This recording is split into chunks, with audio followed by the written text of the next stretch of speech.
स्मिता ध्रुमधल शोभिनी सुहासिनी सुमधुर भाषिणी सुखदां वरदां मातरं वन्दे मातरं वन्दे मातरं भारत माता की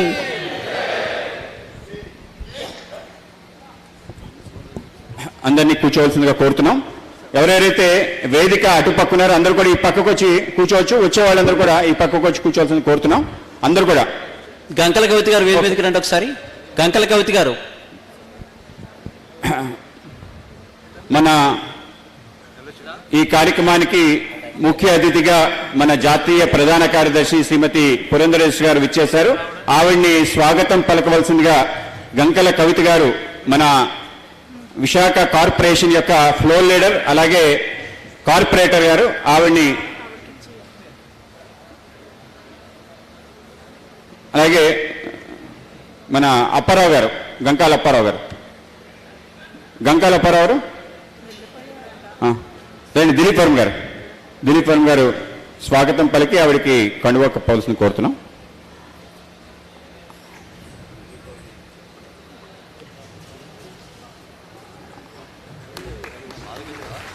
మన రాష్ట్ర అధ్యక్షులు శ్రీ సోము వీర్రాజు గారిని స్వాగతం పలికి పొలిమేర శ్రీనివాస్ గారిని కోరుతున్నాం.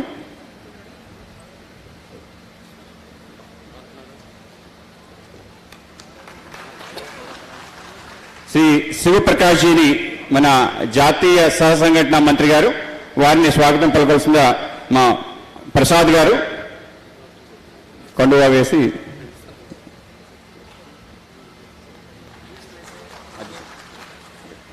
అలాగే శ్రీ సునీల్ దేవదార్ గారు మన సహ ఇన్ఛార్జ్ అలాగే రాష్ట్ర జాతీయ కార్యదర్శి ఆయన స్వాతంత్ర దామోదర్ యాదవ్ గారికి కోరుతున్నాం.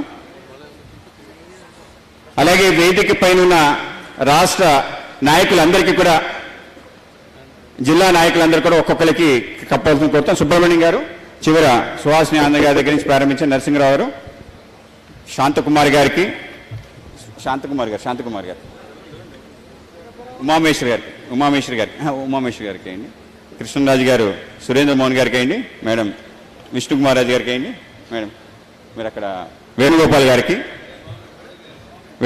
గారికి తర్వాత నిమ్మక జయరాజు గారికి సత్యనారాయణ రెడ్డి గారికి అలాగే వేదిక వెనకాల ఉన్న వాళ్ళకి కూడా సంజీవరావు గారు మన జిల్లా అధ్యక్షులకి ప్రసాద్ గారు జిల్లా అధ్యక్షులు వేయండి. రవీంద్ర రెడ్డి గారు వెళ్ళండి. అలా వెనక నుంచి వేయండి. రండి.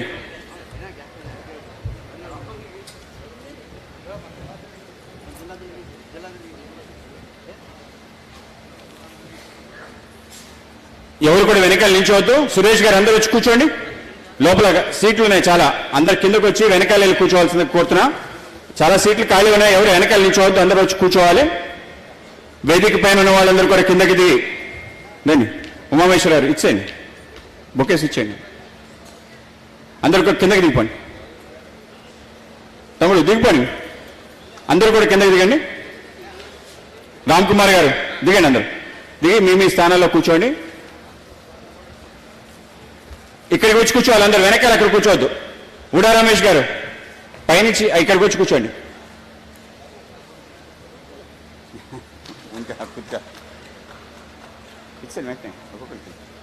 ఒక్కొక్కసారి అందరికీ నమస్కారం.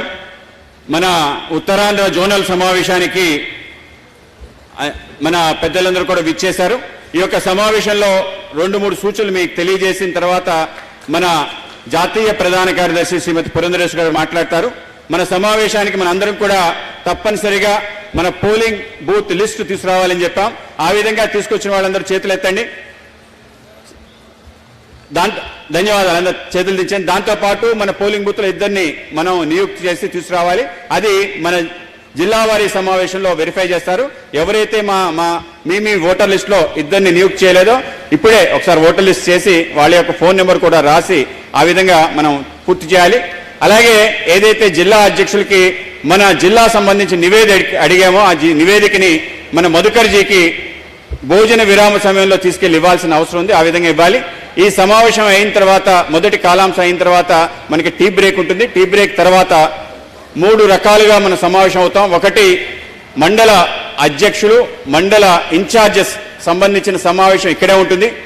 రెండో సమావేశం జిల్లా సంబంధించిన జిల్లా పదాధికారులు, జిల్లా మోర్చా సంబంధించిన పదాధికారులు, జనరల్ సెక్రటరీస్, అలాగే మోర్చాలకు సంబంధించిన రాష్ట్ర నాయకులందరూ కూడా మొదటి బ్యాంక్వెట్ హాల్ మేడం మీద ఉంటుంది. మొదటి బ్యాంక్వెట్ హాల్ నెంబర్ 1లో ఉంటారు. అలాగే మూడో సమావేశం సెల్స్ డిపార్ట్మెంట్స్, వివిధ సెల్స్ డిపార్ట్మెంట్ సంబంధించిన వాళ్ళు బ్యాంక్వెట్ హాల్ నెంబర్ 2లో సమావేశం ఉంటుంది. ఆ విధంగా ఈ 3 సమావేశాలకి మనం టీ విరామం సమయంలో వెళ్లాల్సిన అవసరం ఉంటుంది. ఈ కార్యక్రమం సాయంకాలం 5 గంటల వరకు కార్యక్రమం ఉంటుంది. మాన్య శివప్రకాష్ మనకి మార్గ నిర్దేశం చేస్తారు. కనుక ఆ సమావేశం అయ్యేంత వరకు మనం ఉండాలి. ఈ సమావేశానికి ఇంకా రావాల్సిన వాళ్ళు ఎవరైతే ఉన్నారో వాళ్ళందరినీ కూడా జనరల్ సెక్రటరీస్ ఒకసారి, జిల్లా జనరల్ సెక్రటరీ ఒకసారి చూసుకొని వాళ్ళు వచ్చే విధంగా ఫోన్ చేసి రప్పించాల్సిందిగా మీ అందరికీ కోరుతూ, ఈ సమావేశంలో ఇప్పుడు మనకి ముఖ్య అతిథిగా విచ్చేసిన శ్రీమతి పురంధరేశ్వరి గారిని ప్రారంభం ప్రసంగం చేయవలసిందిగా కోరుతున్నాం.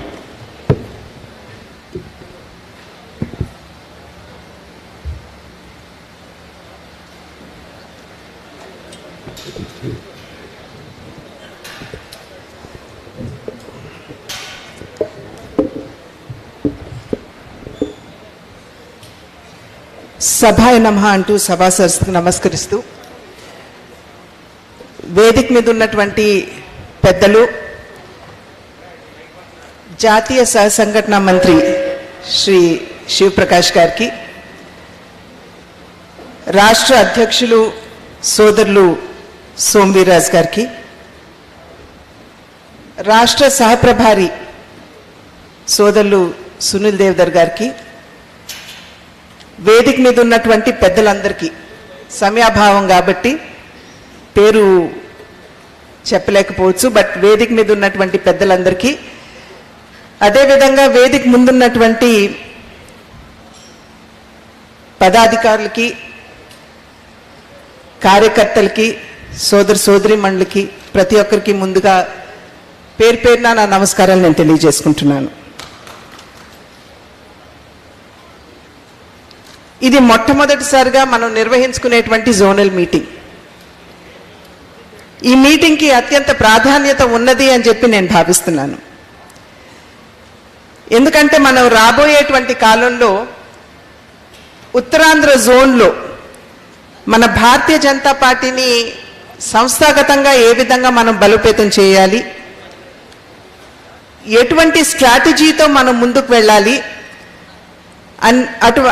అనేటువంటి అనేక అంశాల మీద దృష్టి సారిస్తూ ఈ రోజంతా కూడా మనం ఒక సమీక్షా కార్యక్రమాన్ని ఇక్కడ నిర్వహించుకుంటున్నాం. కనుక ఖచ్చితంగా ఇది పార్టీ బలోపేతానికి మాత్రమే కాకుండా నాయకత్వ నిర్మాణానికి కూడా దోహదపడేటువంటి కార్యక్రమం కాబట్టే అత్యంత ప్రాధాన్యత ఈ కార్యక్రమానికి ఉన్నది అని చెప్పి నేను భావిస్తున్నాను. సాధారణంగా చాలామంది భావిస్తూ ఉంటారు, మనం వింటూ ఉంటాం కూడా, భారతీయ జనతా పార్టీ ఎంత బలం ఉన్నది ఆంధ్ర రాష్ట్రంలో, ఏ విధంగా ముందుకు వెళుతుంది, కార్యాచరణ ఏ రకంగా ఉండబోతుంది అనేటువంటి ప్రశ్న అనేక సందర్భాల్లో మనం వింటూ ఉంటాం. ఒక్కసారి మనం వెనుదిరిగి చూసుకున్నట్లయితే సునీల్ దేవదర్ గారు మొట్టమొదటిసారిగా మన రాష్ట్రానికి సహప్రభారిగా వచ్చినటువంటి సందర్భంలో వారు అనేక సందర్భాల్లో మనకి చెప్పినటువంటి విషయం, త్రిపురలో భారతీయ జనతా పార్టీకి బలం లేకపోయినప్పటికీ కూడా అక్కడ ఉన్నటువంటి కార్యకర్తలు నిరంతరం కృషి చేయటం వలన, అంకిత భావంతో కృషి చేయటం వలన ఇవాళ త్రిపురలో భారతీయ జనతా పార్టీ అధికారంలోకి రావడం జరిగింది అనేటువంటి విషయం అనేక సందర్భాల్లో వారు చెప్పడం జరిగింది. కనుక కార్యకర్తలు కనుక సంకల్పించినట్లయితే, వారు కనుక డిసైడ్ చేసుకున్నట్లయితే ఖచ్చితంగా ఈ జోన్లో కూడా భారతీయ జనతా పార్టీ బలోపేతం అవుతూ రాబోయేటువంటి కాలంలో ప్రజల యొక్క ఆశీర్వాదాలు మన్నలను పొందేటువంటి అవకాశం ఉంటుంది అని చెప్పి మనం అందరం కూడా ఇక్కడ గుర్తించాలి. అదేవిధంగా ప్రాంతీయ పార్టీలు ఉన్నాయి, 2 బలమైనటువంటి ప్రాంతీయ పార్టీలు, మరి వాటిని ఢీ కొనగలదా అనేటువంటి ప్రశ్న కూడా చాలా మంది వేస్తూ ఉంటారు. నిన్న మొన్న జరిగినటువంటి ఎన్నికలు 5 రాష్ట్రాల్లో ఎన్నికలు జరిగితే 4 రాష్ట్రాల్లో అనూహ్యమైనటువంటి విజయాన్ని భారతీయ జనతా పార్టీ సాధించింది. ఆ 4 రాష్ట్రాల్లో మనం ప్రత్యేకించి ఉత్తరప్రదేశ్ మీద కనుక మనం దృష్టి సారించినట్లయితే అక్కడ కూడా బలమైనటువంటి పార్టీలు 3 ఉన్నాయి. Samajwadi party, Bahujan Samajwadi party, Congress party. అయినప్పటికీ కూడా ఆ 3 పార్టీలని ఢీకొని భారతీయ జనతా పార్టీ ఉత్తరప్రదేశ్లో అధికారంలోకి రావడం జరిగింది. మొన్న జరిగినటువంటి ఎన్నికల్లో అసాధారణంగా అధికారంలోకి రావడం జరిగింది. అసాధారణం అని ఎందుకు అంటున్నానంటే, చాలా మంది చెప్పినటువంటి జోస్యం ఏమిటంటే, ఒక్కసారి ఉత్తరప్రదేశ్లో కనుక ఒక పార్టీ అధికారంలోకి వస్తే రెండవసారి అధికారంలోకి వచ్చేటువంటి అవకాశం లేదు అని చెప్పి ప్రజలు చెప్పినప్పటికీ మరి అక్కడ మోడీ గారు అదేవిధంగా యోగి గారు ఈ ద్వయం చేసినటువంటి అభివృద్ధిని, వికాసాన్ని గుర్తించినటువంటి ప్రజలు అనూహ్యంగా భారతీయ జనతా పార్టీని ఆశీర్వదించి తిరిగి అధికారంలోకి అక్కడ తీసుకురావడం జరిగింది. అక్కడ కూడా ఎందుకు ఈ అసాధారణమైనటువంటి విజయం మనం ఎందుకు సాధించామంటే, అక్కడ ఉన్నటువంటి కార్యకర్తల యొక్క అంకిత భావం, వారి యొక్క కృషి వలన. కనుక కార్యకర్తలు నిజంగా ఇవాళ సంకల్పించి ఒక నిర్ణయం తీసుకున్నట్లయితే ఖచ్చితంగా భారతీయ జనతా పార్టీ సాధించలేనటువంటి విజయం ఉంటుంది అని చెప్పి నేనైతే భావించడం లేదు. కనుక ఆ రకమైనటువంటి విషయాల మీద, అంటే మనం సంస్థాగతంగా మన పార్టీని ఏ విధంగా బలోపేతం చేసుకోవాలి అనేటువంటి విషయం మీద దృష్టి కేంద్రీకరించడానికి ఈ జోనల్ మీటింగ్స్ అనేవి నిర్వహించడం జరిగింది. మరి అటువంటి ఉత్తరాంధ్ర జోనల్ మీటింగ్లో 6 జిల్లాలు ఇవాళ మరి శ్రీకాకుళం, పార్వతీపురం, విజయనగరం, విశాఖపట్నం, అరకు అండ్ అనకాపల్లి, ఈ 6 జిల్లాలకి సంబంధించినటువంటి ఇవాళ సంస్థాగత పరమైనటువంటి అంశాలని చర్చించుకోవటానికి ఇవాళ మనం అందరం కూడా ఇక్కడ సమావేశమయ్యాం. 2014వ సంవత్సరంలో ఎవరు ఊహించని విధంగా భారతీయ జనతా పార్టీని భారతదేశ ప్రజలందరూ కూడా ఆశీర్వదించారు. అప్పట్లో భారతీయ జనతా పార్టీ నినాదం సబ్కే సాత్ సబ్కా వికాస్.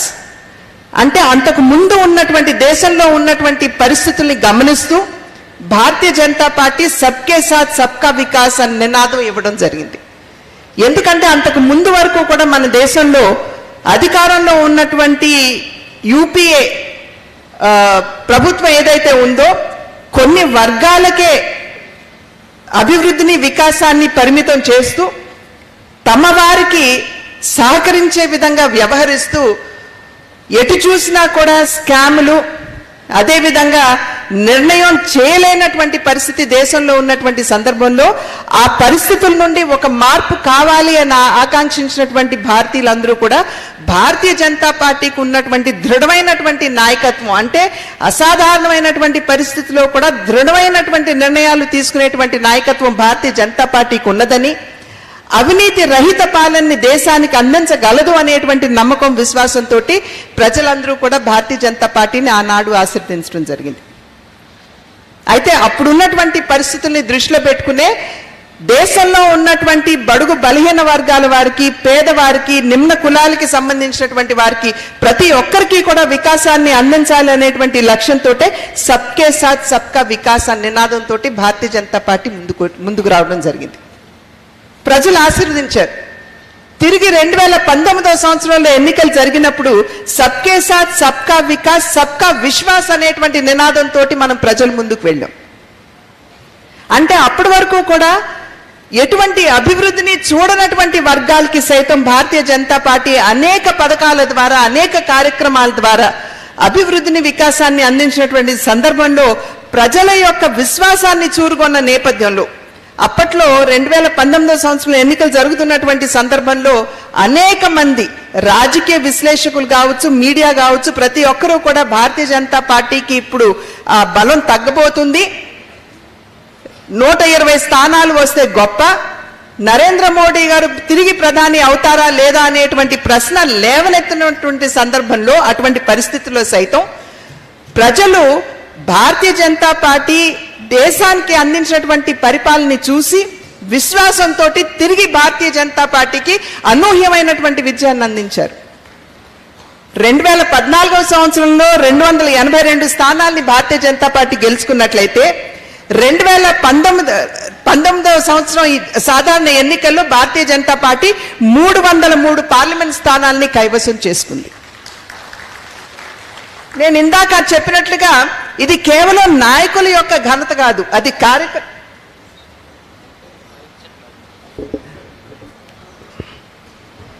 ఓకే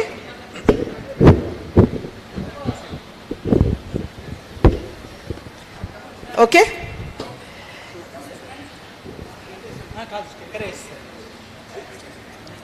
ఓకే పర్లేదు, జరగదు, ఇట్స్ ఓకే.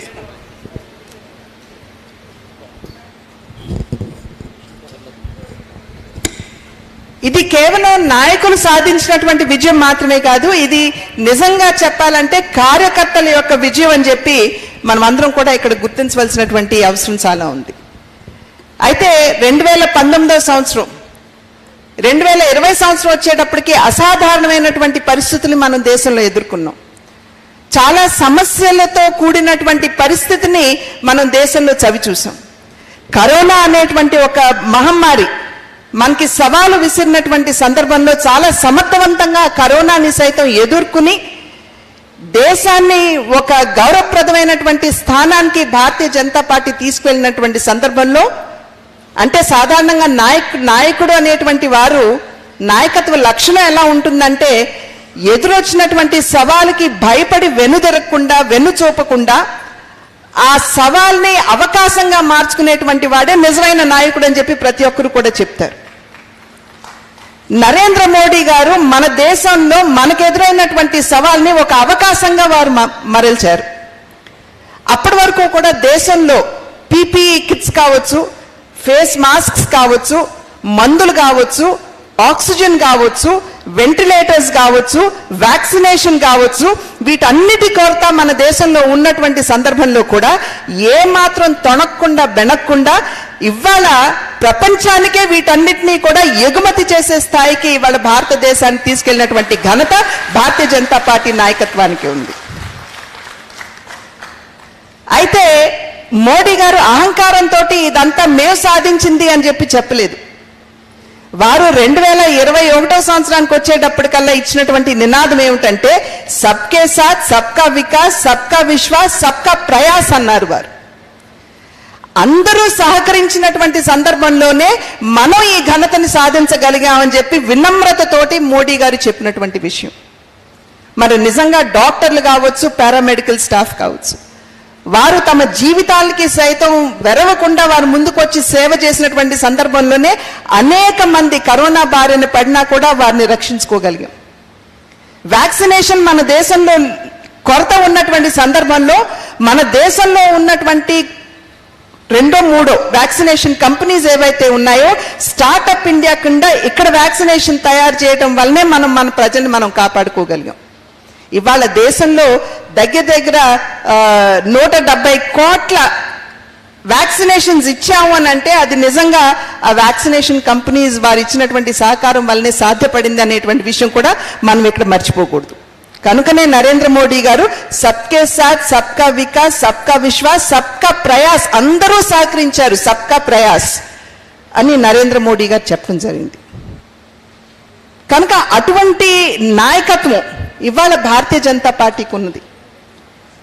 ఆ నాయకత్వానికి మరింత బలం చేకూర్చవలసినటువంటి బాధ్యత కార్యకర్తలంగా మనందరి మీద ఉన్నది అనేటువంటి విషయం మనం అందరం కూడా ఇక్కడ గమనించాలి. అయితే ఇవాళ రాష్ట్రంలో చూసినట్లయితే నిజంగా మనకి 2019 సంవత్సరం కావచ్చు, అంతకు ముందు కావచ్చు, నిజంగా మనకి ప్రజలు ఆశీర్వదించారా అంటే లేదు. అయినా కూడా ఆంధ్ర రాష్ట్రంలో ప్రజలు మమ్మల్ని ఆశీర్వదించారా లేదా అనేటువంటి విషయాన్ని పక్కన పెడుతూ అన్ని విధాలా కూడా ఆంధ్ర రాష్ట్రానికి సహకారాన్ని అందించాలి అనేటువంటి అంకిత భావంతో మన అగ్రనాయకత్వం ఉన్నటువంటి విషయాన్ని మనం అందరం కూడా ఇక్కడ గమనించాలి అని చెప్పి మీ అందరికీ కూడా నేను తెలియజేస్తున్నాను. అమరావతి కావచ్చు, పోలవరం కావచ్చు, అన్ని విషయాల్లో కూడా రాష్ట్రానికి కావలసినటువంటి సహకారాన్ని కేంద్ర ప్రభుత్వం అందిస్తున్నటువంటి విషయం మనం ఇక్కడ గమనించాలి. మరి అమరావతి రాజధాని అవుతుంది అనేటువంటి అమరావతి రాజధాని అని చెప్పి అనేక సందర్భాల్లో మన రాష్ట్ర నాయకత్వం కూడా అనేక వేదికల మీద నుండి చెప్పినటువంటి విషయం. మరి అమరావతికి దాని సహకారాన్ని అందిస్తున్న కేంద్ర ప్రభుత్వం అమరావతిలోనే రాజధాని ఉంటుంది అనేటువంటి భావనతోటి 2,500 కోట్ల రూపాయలు మొదటి సంవత్సరం, అంటే అటు గుంటూరు ఇటు విజయవాడలో ఉన్నటువంటి మౌలిక సదుపాయాల్ని మెరుగుపరుచుకోవటం దగ్గర నుండి అమరావతిని అభివృద్ధి చేయాలి అనేటువంటి లక్ష్యంతో 2,500 కోట్ల రూపాయలని వారు కేటాయించడం జరిగింది. ఈ మధ్య కాలంలో కూడా మళ్ళీ తిరిగి వనరుల్ని అమరావతికి కేంద్ర ప్రభుత్వం కేటాయించడం జరిగింది. అమరావతి చుట్టూ ఉన్నటువంటి బాహ్య వలయ రోడ్ ఏదైతే ఉందో ORR అని చెప్పి మనం ఏదైతే అనుకుంటే ఔటర్ రింగ్ రోడ్, దానికి కూడా 20,000 కోట్ల రూపాయలని కేంద్ర ప్రభుత్వం ఆనాడు శాంక్షన్ చేయడం జరిగింది. కాకపోతే భూసేకరణ చేయవలసింది ఎవరు? రాష్ట్ర ప్రభుత్వం. అప్పుడు ప్రభుత్వం కావచ్చు, ఇప్పుడు ప్రభుత్వం కావచ్చు, వారు ఇరువురు కూడా చేయనటువంటి విషయం మనందరికీ తెలుసు. అదేవిధంగా ఎక్కడో దూరంగా ఉన్నటువంటి రాయలసీమని అమరావతితో కలపాలి అనేటువంటి ఆలోచనతోటి, దగ్గర చేరువ చేయాలి అనేటువంటి భావనతోటి అనంతపురం నుండి అమరావతి వరకు కూడా 29,000 కోట్లతోటి మరి 4 లేన్ రోడ్డుని ఆనాడు కేంద్ర ప్రభుత్వం శాంక్షన్ చేయడం జరిగింది. పోలవరానికి వచ్చేటప్పటికి, పోలవరానికి ఎప్పుడైతే మనకి జాతీయ హోదా ఇవ్వబడిందో ఆనాటి నుండి నేటి వరకు కూడా పోలవర నిర్మాణానికి అయ్యేటువంటి ప్రతి పైసా కూడా ఇవాళ కేంద్ర ప్రభుత్వం ఇస్తున్నటువంటి విషయం ఇక్కడ మనం అందరం కూడా గమనించాలి. ఈ మధ్య కాలంలో కూడా మరి ఇరిగేషన్ మినిస్టర్ అయిన వాటర్ రిసోర్సెస్ మినిస్టర్ అయినటువంటి గజేంద్ర షెకావత్ గారు రాష్ట్రానికి రావడం జరిగింది. వారు కూడా చెప్పినటువంటి విషయం అదే, పోలవర నిర్మాణానికి కేంద్ర ప్రభుత్వం కట్టుబడి ఉన్నది, ఖచ్చితంగా దాన్ని కేంద్ర ప్రభుత్వం అన్నా పైసలతో సహా దాన్ని నిర్మాణానికి సహకరిస్తుందని చెప్పి గజేంద్ర షెకావత్ గారు చెప్పినటువంటి మాట. అదేవిధంగా గడ్కరీ గారు రాష్ట్రానికి వచ్చారు. రాష్ట్రానికి వచ్చినటువంటి సందర్భంలో దగ్గర దగ్గర 3 లక్షల కోట్లకు సంబంధించినటువంటి రోడ్లు, ఆ రోజు వారు 29,000 కోట్లకి సంబంధించినటువంటి రోడ్ల ఇనాగ్రేషన్ కావచ్చు, లేదా మెరుగుపరచడానికి కావచ్చు, వారు ఇచ్చినటువంటి వనరులు వారు ఇక్కడికి వచ్చినటువంటి సందర్భంలో. అంతకు ముందు ఒకానొక సందర్భంలో వచ్చినప్పుడు మరి ఆనాడు చంద్రబాబు నాయుడు గారు ముఖ్యమంత్రిగా ఉన్నారు. వేదిక మీద కూర్చున్నటువంటి సందర్భంలో గడ్కరీ గారు వారిని డైరెక్ట్ గా వేసినటువంటి ప్రశ్న, ఆంధ్ర రాష్ట్రానికి ఎన్ని వేల కోట్లు కావాలో చెప్పండి, రోడ్ల అభివృద్ధికి నేను ఇవ్వడానికి సన్నద్ధంగా ఉన్నాను అని చెప్పి గడ్కరీ గారు చెప్పినటువంటి విషయం. కనుక అన్ని విధాలా కూడా, అంటే ఓట్లతో నిమిత్తం లేకుండా ఆంధ్ర రాష్ట్ర అభివృద్ధికి భారతీయ జనతా పార్టీ కట్టుబడి ఉన్నది. పదే పదే మన అగ్రనాయకత్వం కూడా మనకి చెప్తూ వస్తున్నటువంటి విషయం. సాధారణంగా ప్రతి రాజకీయ పార్టీ కూడా అధికారాన్ని చెలాయించడానికి మేము ఎన్నికలలో పోటీ చేయాలి, గెలవాలి, అధికారాన్ని చేపట్టాలి అని చెప్పి ఆకాంక్షిస్తారు. కానీ భారతీయ జనతా పార్టీ అగ్రనాయకత్వం పదే పదే మనకి చెప్తూ వస్తున్నటువంటి విషయం ఏమిటంటే, అధికారం మనం కూడా అధికారంలోకి రావాలి, కానీ అధికారం చెలాయించడానికి కాదు, అధికారాన్ని ప్రజాసేవ మాధ్యమంగా వినియోగించుకోవటానికి భారతీయ జనతా పార్టీ కూడా అధికారంలోకి రావాలని చెప్పి మన అగ్రనాయకత్వం చెప్తుంది. అది తేడా. మిగిలిన రాజకీయ పార్టీలకి భారతీయ జనతా పార్టీకి ఉన్నటువంటి తేడా అది.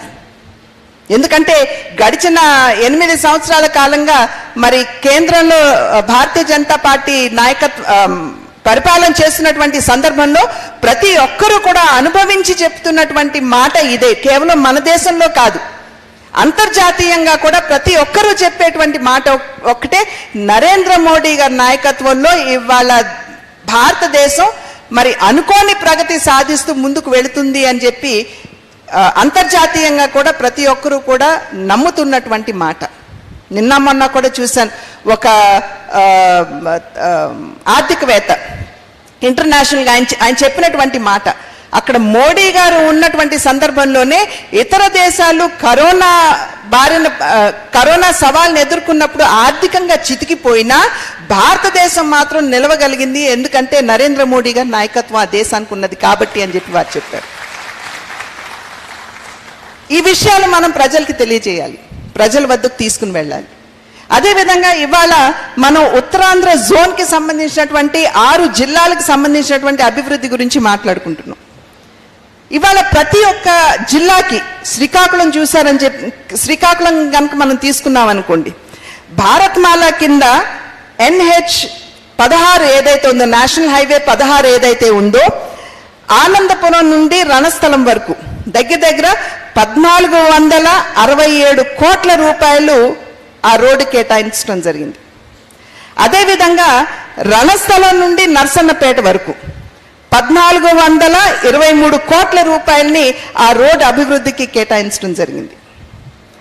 అదేవిధంగా నర్సన్నపేట నుండి ఇచ్చాపురం వరకు 563 కోట్ల రూపాయలని కేంద్ర ప్రభుత్వం కేటాయించడం జరిగింది.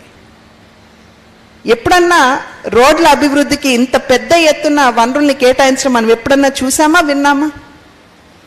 అదేవిధంగా నీటికి వచ్చేటప్పటికి, త్రాగునీటికి వచ్చేటప్పటికి 9292 ఇళ్లకి అమృత్ పథకం కింద నీటి వనరులు, నీటి సదుపాయాన్ని అందించినటువంటి ఘనత కూడా కేంద్ర ప్రభుత్వానికి. ఎందుకంటే ఇవన్నీ కూడా కేంద్ర ప్రభుత్వ వనరులతో జరిగేటువంటి అభివృద్ధి కార్యక్రమాలు.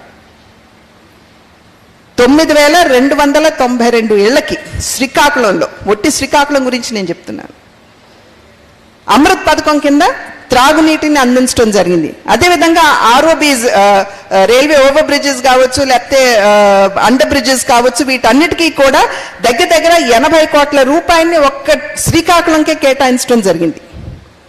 మరి దీనికి తోడు 1,08,176 పేదలకి శ్రీకాకుళంలో ప్రధానమంత్రి ఆవాస్ యోజన అర్బన్ కింద వాళ్ళందరికీ కూడా ఇళ్లు అందించడం జరిగింది. ప్రధానమంత్రి ఆవాస్ యోజనలో పెద్ద ఎత్తున వనరులు కేంద్ర ప్రభుత్వం ఇస్తుంది.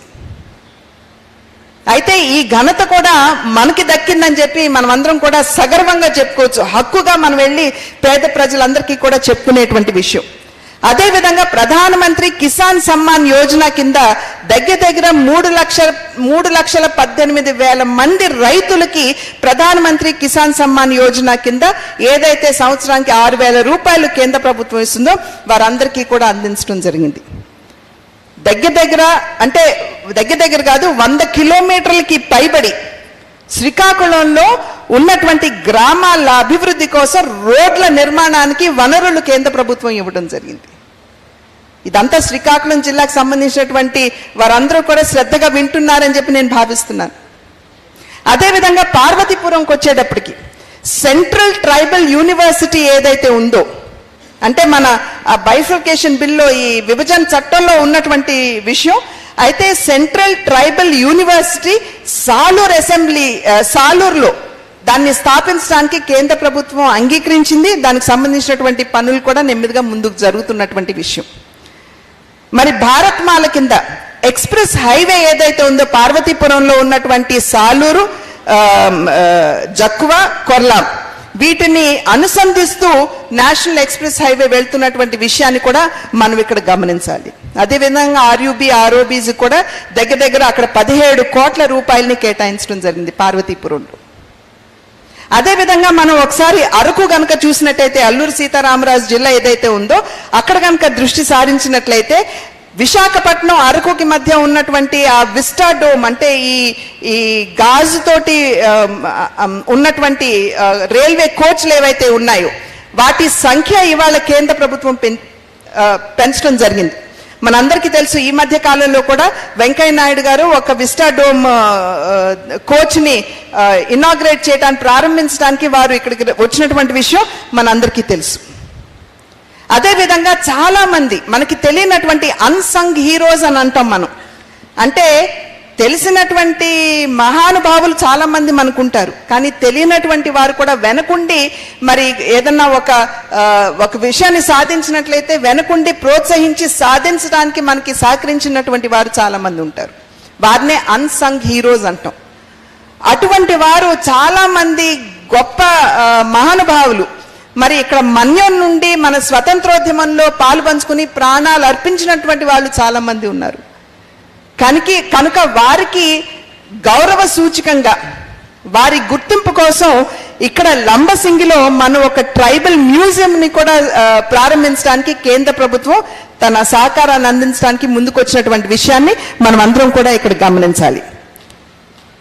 అదేవిధంగా కొత్త వలస గోరాపూర్ రైల్వే లైన్ డబ్లింగ్ ఏదైతే ఉందో డబ్లింగ్ చేయాలి అనేటువంటి ఆకాంక్ష ఈ ప్రాంతంలో ఉన్నటువంటి సందర్భంలో దగ్గర 1414 కోట్ల రూపాయలని రైల్వే మినిస్ట్రీ ఇవాళ కేటాయించడం జరిగింది. ఇవంతా కూడా పార్వతీపురంలో జరుగుతున్న అరకులో జరుగుతున్నటువంటి అభివృద్ధి కార్యక్రమాలు. అదేవిధంగా విజయనగరానికి వచ్చినట్లయితే 112,789 పేదలకి ఇవాళ ప్రధానమంత్రి ఆవాస్ యోజన కింద ఇళ్లను కేటాయించడం జరిగింది కేంద్ర ప్రభుత్వం. మరి ఇక్కడ ఉన్నటువంటి 2,60,000 రైతులకి ప్రధానమంత్రి కిసాన్ సమ్మాన్ యోజన కింద వారికి సహాయాన్ని కేంద్ర ప్రభుత్వం అందించినటువంటి విషయాన్ని కూడా మనం ఇక్కడ ఒకసారి గుర్తు తెచ్చుకోవాల్సినటువంటి అవసరం చాలా ఉంది. మరి దీనికి తోడు దగ్గర 19,639 మంది ఇళ్లకి అమృత్ పథకం కింద నీటిని అందించినటువంటి ఘనత కూడా కేంద్ర ప్రభుత్వానికి దక్కుతుంది అనేటువంటి విషయం మనం అందరం కూడా ఇక్కడ గుర్తించాలి. అదేవిధంగా మరి ఈ ఆర్ఓబీస్ కూడా చాలా వరకు కూడా వనరులు కేటాయించడం జరిగింది. ఇది సాధారణంగా ప్రతి నియోజకవర్గంలో జరిగేటువంటి విషయమే.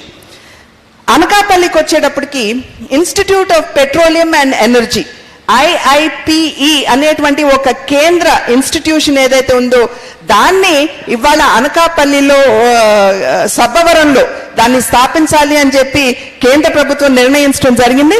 అయితే భూమి కేటాయించవలసినటువంటి బాధ్యత ఇవాళ రాష్ట్ర ప్రభుత్వం మీద ఉన్నది. ఆల్రెడీ కేంద్ర ప్రభుత్వం IIPE ఆంధ్ర రాష్ట్రానికి ఇచ్చేశారు. సబ్బవరం అని కూడా నిర్ణయం చేయడం జరిగింది. కానీ ఇక్కడ భూమిని ఇవ్వాల్సినటువంటి బాధ్యత రాష్ట్ర ప్రభుత్వం మీద ఉన్నటువంటి సందర్భంలో మరి వారు ఇంకా భూమి కేటాయించలేదు అనేటువంటి విషయాన్ని మనం ఇక్కడ ఒక్కసారి గమనించవలసినటువంటి ఆవశ్యకత చాలా ఉంది. అదేవిధంగా అనకాపల్లి, పెందుర్తి, ఆనందపురం దీనికి సంబంధించినటువంటి ఈ రోడ్డు అభివృద్ధి కోసం 2,527 కోట్ల రూపాయలని కేంద్ర ప్రభుత్వం కేటాయించడం జరిగింది. మరి దువ్వాడ విజయవాడ మధ్య ఉన్నటువంటి రైల్వే లైన్ దానికోసం దగ్గర 4,483 కోట్ల రూపాయలని కేంద్ర ప్రభుత్వం కేటాయించడం జరిగింది. ఇవన్నీ అభివృద్ధి కార్యక్రమాలు, అభివృద్ధికి సంబంధించినటువంటి కార్యక్రమాలకు కావలసినటువంటి సహకారాన్ని, ప్రోత్సాహాన్ని కేంద్ర ప్రభుత్వం అందిస్తున్నటువంటి విషయాన్ని మనం అందరం కూడా ఇక్కడ గమనించాలి అని చెప్పి మీ అందరికీ నేను చేస్తున్నటువంటి విజ్ఞప్తి. అదేవిధంగా విశాఖపట్నానికి వస్తే ఇంకా చెప్పనవసరం లేదు. విశాఖపట్నాన్ని స్మార్ట్ సిటీ కార్యక్రమం కింద మొట్టమొదటి పట్టణంగా గుర్తించి 62 కార్యక్రమాలు ఇక్కడ చేయటానికి దగ్గర 2,077 కోట్ల రూపాయలని కేంద్ర ప్రభుత్వం విశాఖపట్నానికి ఇవ్వడం జరిగింది. మరి ఇంకా సంస్థలు అంటారా, Indian institute of management IIM కావచ్చు, సమీర్ కావచ్చు, మెట్టెక్ సిటీ కావచ్చు, ఇవన్నీ కూడా విశాఖపట్నం కేంద్రంగా ఇక్కడ స్థాపించినటువంటి విషయం మనందరికీ తెలిసినటువంటి విషయమే. అదేవిధంగా విశాఖపట్నం చెన్నై కారిడార్ దానికి సంబంధించి రోడ్ల అభివృద్ధి కూడా ఇక్కడ జరుగుతున్నటువంటి విషయం మనం గమనించాలి. ప్రత్యేకించి పోర్ట్ రోడ్ ఏదైతే ఉందో దాన్ని 4 lanes గా చేస్తున్నటువంటి ఘనత కూడా ఇవాళ కేంద్ర ప్రభుత్వానికి చెందుతుంది అని చెప్పి మనం అందరం గుర్తించాలి. అయితే ఖచ్చితంగా ఇవన్నీ చెప్తున్నటువంటి నేపథ్యంలో రైల్వే జోన్ అనేటువంటి అంశం ఖచ్చితంగా తెర మీదకి వచ్చేటువంటి అవకాశం ఉంటుంది. కేంద్ర ప్రభుత్వం దానికి వెనకాడడం లేదు అనేటువంటి విషయం మనం ఇక్కడ ఘంటాపదంగా ప్రజలకి చెప్పవచ్చు. ఈ మధ్యనే మీరు చూసుంటారు, రైల్వే మినిస్టర్ గారు కూడా దానికి సంబంధించినటువంటి ఒక ప్రకటన చేశారు. రాష్ట్ర ప్రభుత్వ సహకారంతో ఖచ్చితంగా రైల్వే జోన్ ని దానికి కావాల్సినటువంటి సదుపాయాలు ఏవైతే ఉన్నాయో మేము ఇక్కడ దాని మీద దృష్టి కేంద్రీకరిస్తామని చెప్పి మంత్రి గారు చెప్పడం జరిగింది. కనుక మనం దేనికి కూడా వెరవలసినటువంటి అవసరం లేదు, మనం ఆందోళన చెందవలసినటువంటి అవసరం లేదు. ధైర్యంగా ప్రజల వద్దకి ఈ విషయాలన్నీ కూడా తీసుకువెళ్ళి చెప్పవలసినటువంటి బాధ్యత ఇవాళ భారతీయ జనతా పార్టీ కార్యకర్తలంగా మన అందరి మీద ఉన్నది అనేటువంటి విషయం మనందరం కూడా ఇక్కడ గుర్తించాలి అని చెప్పి మీ అందరికీ చేస్తున్నటువంటి విజ్ఞప్తి. ఇవాళ భారతీయ జనతా పార్టీ దగ్గర ఉన్నటువంటి నాయకత్వం ఏ పార్టీ దగ్గర లేదు. కనుకనే యూపీ కావచ్చు, అటు ఉత్తరాఖండ్ కావచ్చు, మరి గోవా కావచ్చు, ఏ రాష్ట్రం ఈ మధ్యలో గెలిచినటువంటి రాష్ట్రం ఏదైనా సరే ధైర్యంగా చెప్తున్నటువంటి మాట ఏమిటంటే డబుల్ ఎంజిన్ పరిపాలన దేశంలో రావాలి అని చెప్పి మనం ఇక్కడ అర్థం చేసుకోవాలి. కేంద్రంలో మన పార్టీ ఉండి రాష్ట్రంలో కూడా మన పార్టీ అధికారంలో ఉన్నట్లయితే అభివృద్ధిని ఏ మేరకు మనం చేయవచ్చో ఈ రాష్ట్రాలన్నీ ప్రత్యేకించి ఉత్తరప్రదేశ్ని చూస్తే మనం అందరం కూడా అర్థం చేసుకోగలిగినటువంటి విషయం.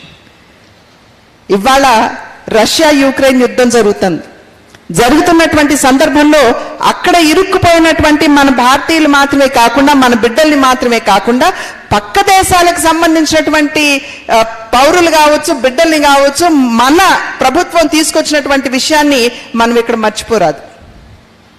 పాకిస్తాన్లో ఉన్నటువంటి ఒక విద్యార్థిని డైరెక్ట్గా ఆవిడ ఒక వీడియో చేసి రిలీజ్ చేసినటువంటి విషయం మరి మీరు ఎంతమంది చూసారో నాకైతే తెలియదు. కానీ ఆవిడ చెప్పినటువంటి విషయం ఏమిటంటే, యుక్రెయిన్ బార్డరు ఆ పరిధి దాటి మేము రావడానికి భారతదేశానికి సంబంధించినటువంటి తిరంగా ఏదైతే ఉందో దాన్ని చేత పట్టుకుంటే మమ్మల్ని సునాయాసంగా మమ్మల్ని సాగనంపారు, చాలా గౌరవంగా అని చెప్పి ఆవిడ చెప్పినటువంటి మాట.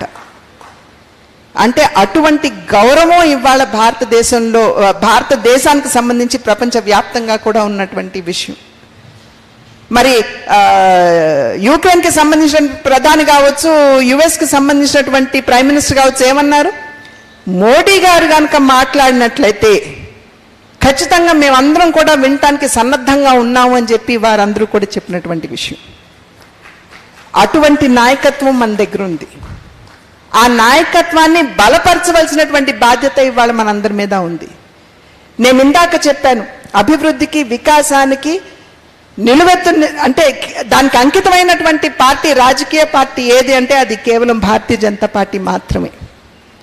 ఈ 8 సంవత్సరాల కాలంలో ఏ కార్యక్రమం, ఏ పథకం చూసినా సరే, మీరు ఒక్కసారి సమీక్షించినా సరే, ప్రతి ఒక్క కార్యక్రమం, ప్రతి ఒక్క పథకం కూడా దేశంలో ఉన్నటువంటి పేదవాడిని కేంద్ర బిందువుగా చేసుకుని మన ప్రధాని నరేంద్ర మోడీ గారు తీసుకొచ్చారు. ఏ కార్యక్రమాన్ని చూసుకోండి, జన్ధన్ యోజన, జీవన్ జ్యోతి యోజన, జీవన్ సురక్ష యోజన, అటల్ పెన్షన్ యోజన, ప్రధాన మంత్రి కిసాన్ సమ్మాన్ యోజన, ప్రధాన మంత్రి కిసాన్ సించాయ్ యోజన, మాతృత్వ వందన యోజన, మాతృత్వ సురక్షిత్ యోజన, ఇంద్రధనుష్ యోజన, బేటీ బచావ్ బేటీ పడావో, సుకన్య సమృద్ధి యోజన, ఇలా చెప్పుకుంటూ పోతే ఎన్నో.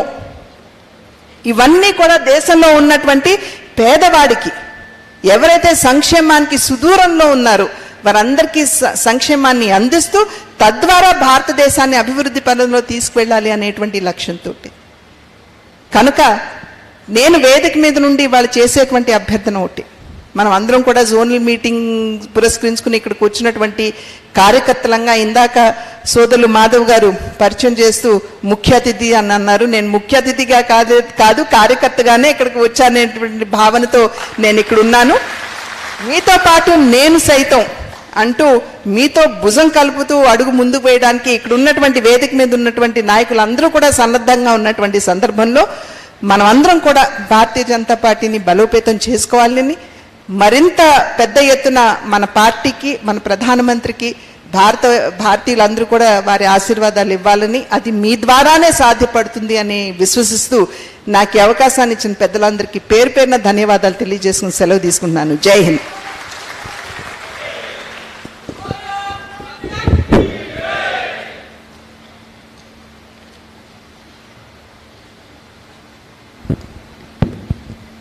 శ్రీమతి పురంధరేశ్వరి గారికి ధన్యవాదాలు తెలియజేస్తూ, ప్రెస్ వాళ్ళందరికీ కూడా విజ్ఞప్తి ఏంటంటే, ఇది మా పార్టీ సంబంధించిన సంస్థాగత కార్యక్రమం కనుక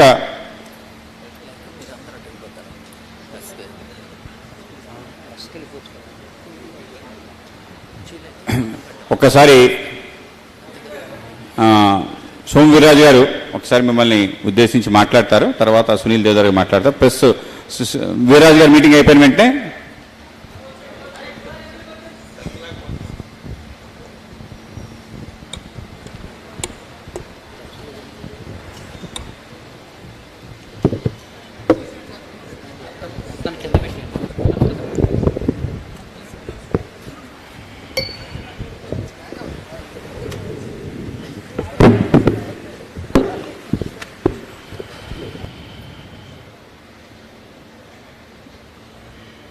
వేదిక మీద ఉన్న ఈనాటి మన సమావేశానికి ముఖ్య అతిథిగా విచ్చేసినటువంటి మన కేంద్రీయ సహ సంఘటన మంత్రివర్యులు శ్రీ శివప్రకాష్ జీ,